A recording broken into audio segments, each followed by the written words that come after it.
welcome to my channel. My name is Kingsman 2KI. Glad you guys came to join me. Thanks for watching. Thanks for subscribing. Thanks for all that my new subscribers that uh, come along with me on this ride to you know explain why I say the Xbox One is just as powerful as the PS4. Um, so let's get started, shall we? I want to first go to this website. It's called gamesindustry.biz. This is where I got my information from as far as what I'm about to talk about.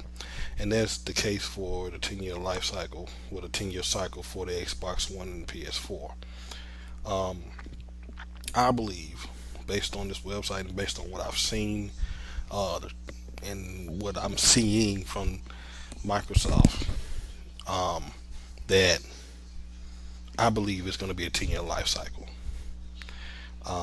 I, as far as the Xbox One and PS4, the reason why I say that and why I believe that is because of a few things. One, um, the launch.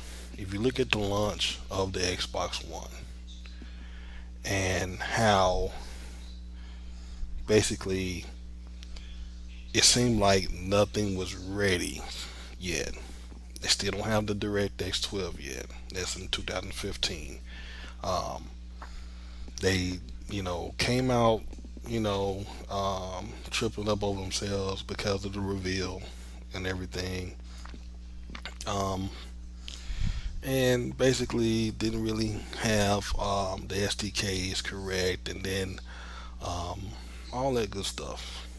It just kind of, they was kind of tripping over themselves coming out the gate. Because of all that, I believe that they were not prepared effectively to come out in 2013. I believe they were pressured to, basically by Don Matrick. Glad he's gone, and those in power at that time to compete with Sony, because Sony basically um, were basically ready at the time. I mean, they all they have is a gaming console, and that's what it is. The PS4 is a gaming console. It can stream some movies, and you know, does its music thing, but it's not the same as Xbox One and what Xbox One was offering.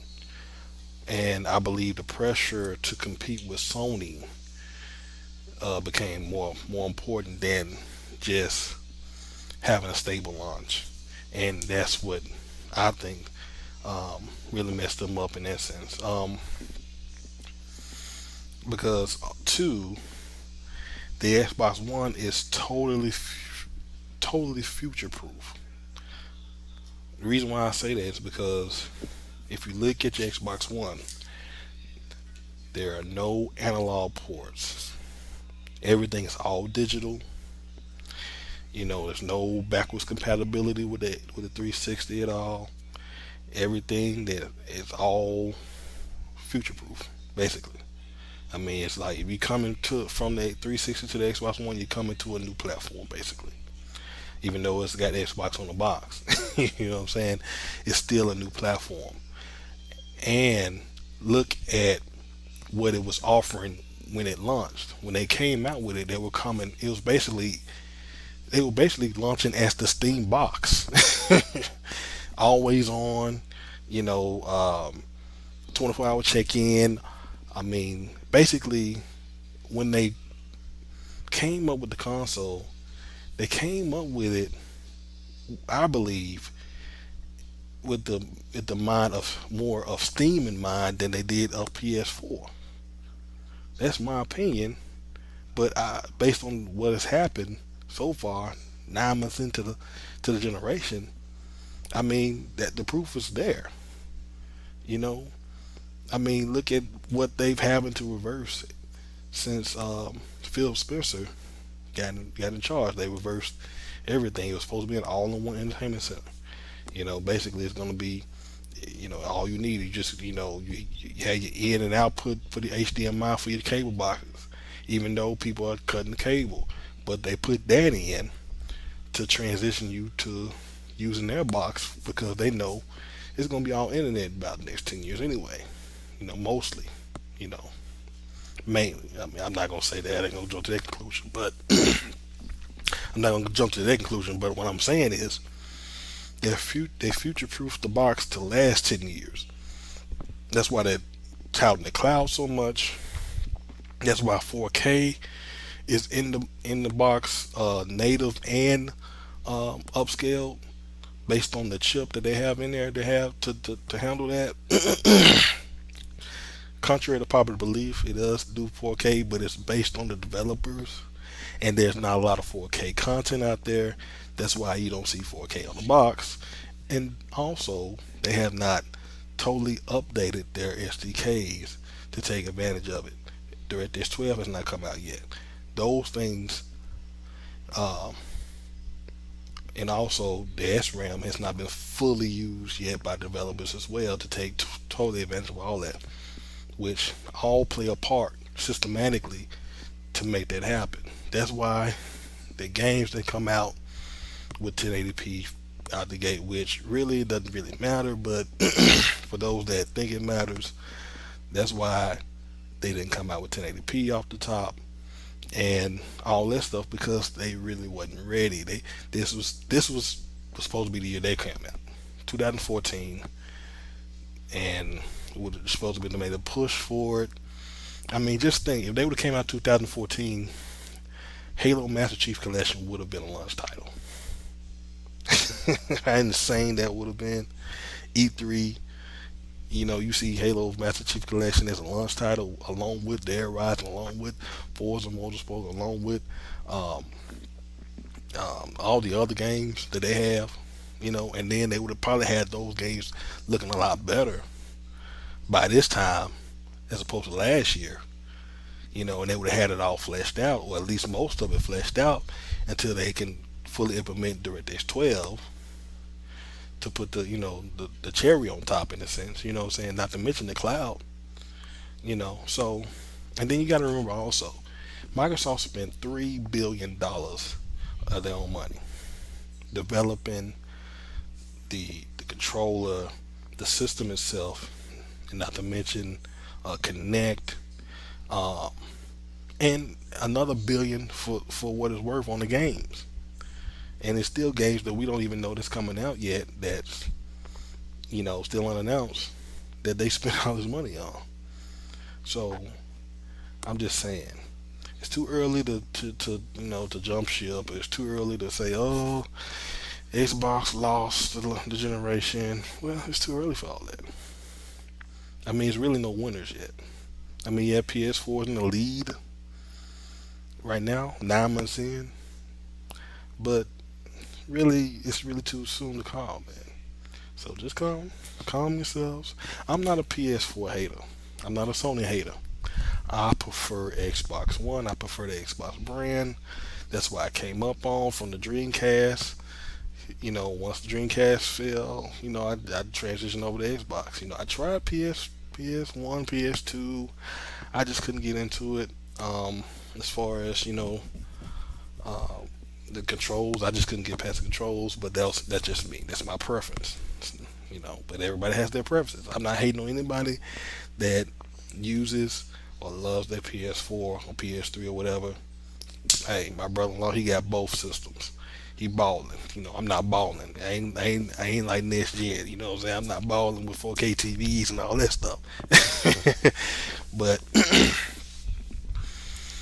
I I do what I can, and I support my brand. I mean, I prefer Xbox, and that's what I game on. I don't hate nobody for what they game on or what they don't game on. I just want my thing is I don't want people that that don't have the system or don't are not knowledgeable of the system to dictate the perception of the system I have, basically. So if you don't have a PS, if you don't have an Xbox One, how you gonna tell me that?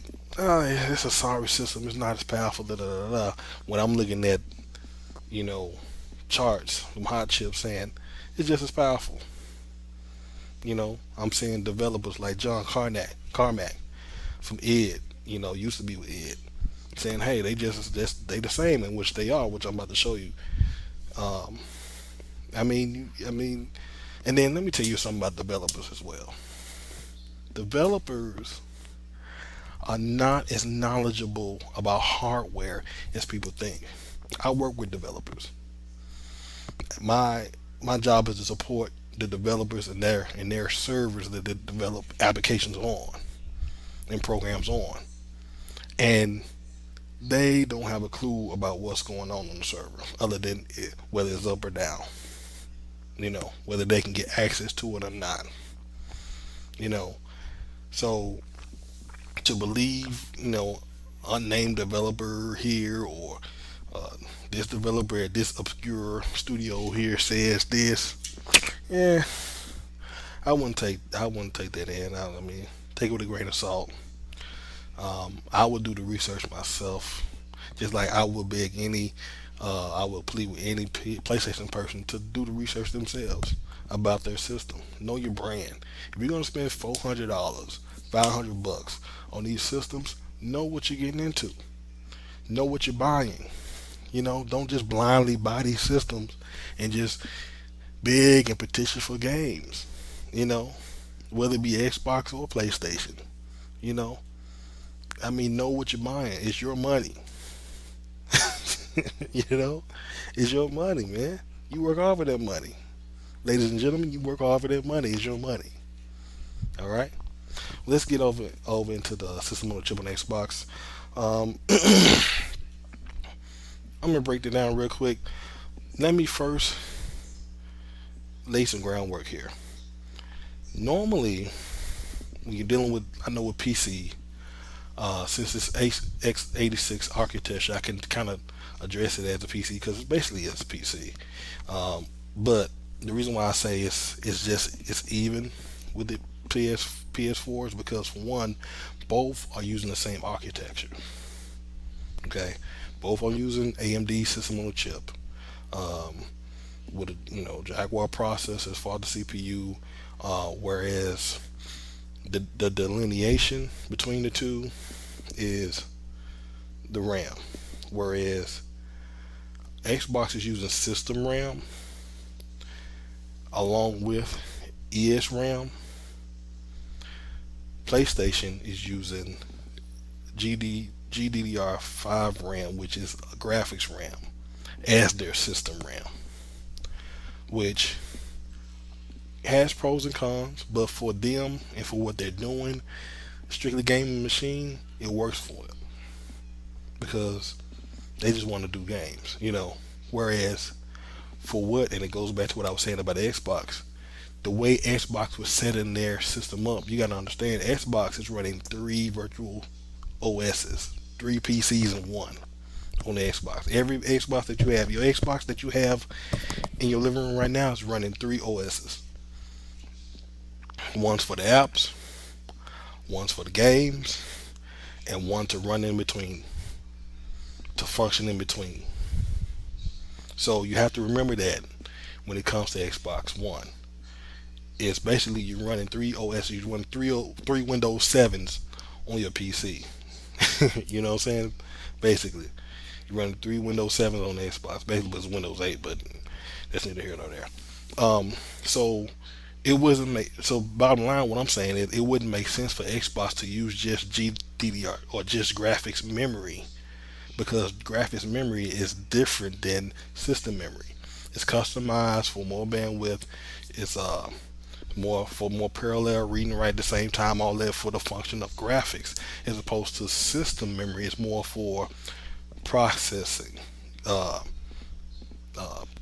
just trying to get things done quicker, faster. Da da da da. And the fact that Xbox is also app centric as well as game centric, it wouldn't make sense for them to use graphics memory. Thus, why you have DDR3. And if you look technically, DDR3 and GDDR5 are the same. They're just specific as far as what they do.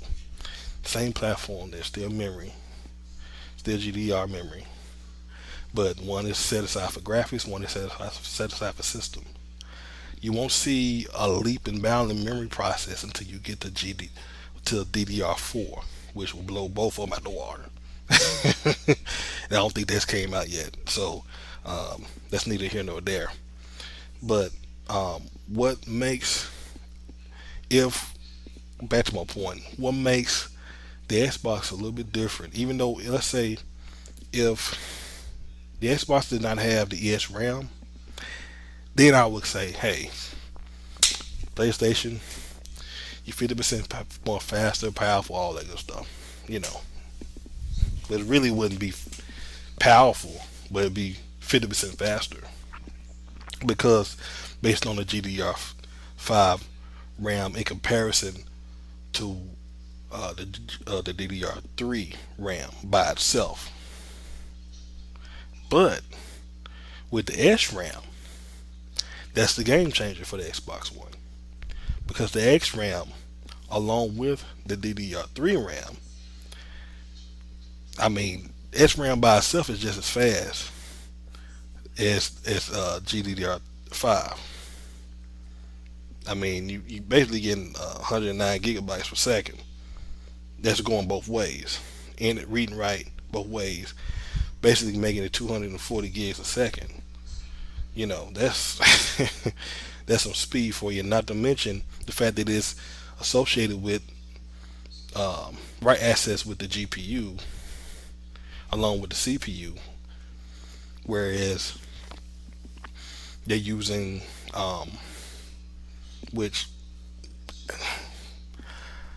it's been kind of confirmed, but it hasn't been totally confirmed that Microsoft is using heterogeneous uniform memory access. But I can say this: they have to be using some form of it in order to do what they did with their chipset.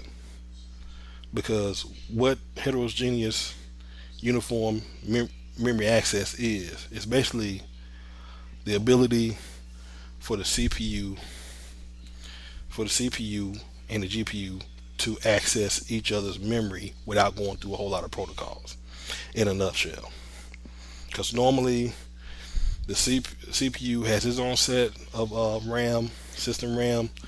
GPU has its own set of RAM. It's just the GRAM, GDDR5, GDDR3, whatever, and they go through and they congregate with the operating system to say, hey, operating system, I need something from the graphics processor. Okay, here I go. Boom, boom, boom, boom, and all that stuff. But with this, which HUMA is supposed to not give each other access to each other's caches and RAM on the fly without having to go through all that process.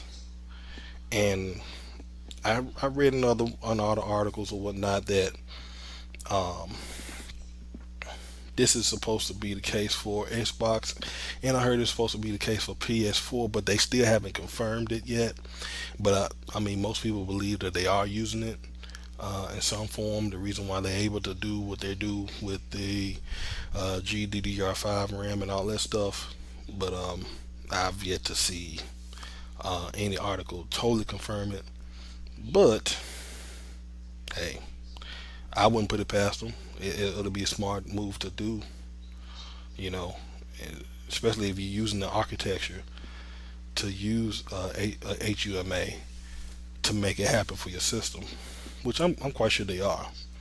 But it's not just that. The reason why I say they're even because you gotta understand it's about a whole systemic unity between CPU, GPU, and system chips that make a system what it is. It's not just the GPU being faster. It's not just the CPU being powerful. Because really, in actuality, just the PlayStation might have the faster GPU, but the Xbox One has the more powerful CPU. However, it's all about how it's being used and how it's synergistic to your system. Having a faster GPU means really nothing if you have a crappy CPU. You know, I mean, PC guys can understand that. I mean, if you run a dual core i3, but yet you got Titan graphics process. I mean, graphics cards in your system. I mean, man, it's gonna choke. You know, I mean, but somebody might be getting away with it. I don't know. They might be overclocking or something. I don't know. But um, in my experience, I mean, you usually want your hardware to match and be synergistic. And to so it can work in balance. So it will be irresponsible for someone to just tout a faster GPU for a system and not look at the whole system in its context and everything. But that's all I want to leave you guys with tonight. Appreciate you guys looking at my video. I got more to come. I still want to. I'm trying to find this PS4 diagram that I had, but I lost. I don't know what I did with it. Got to get it back so I can show you what's on their system, so it can be even. And more videos, more information, so we can stop the lies and the propaganda. We can come, hey, we can all just be gamers, man. We both even. We both gaming. Let's go. All right. Y'all be good. Peace.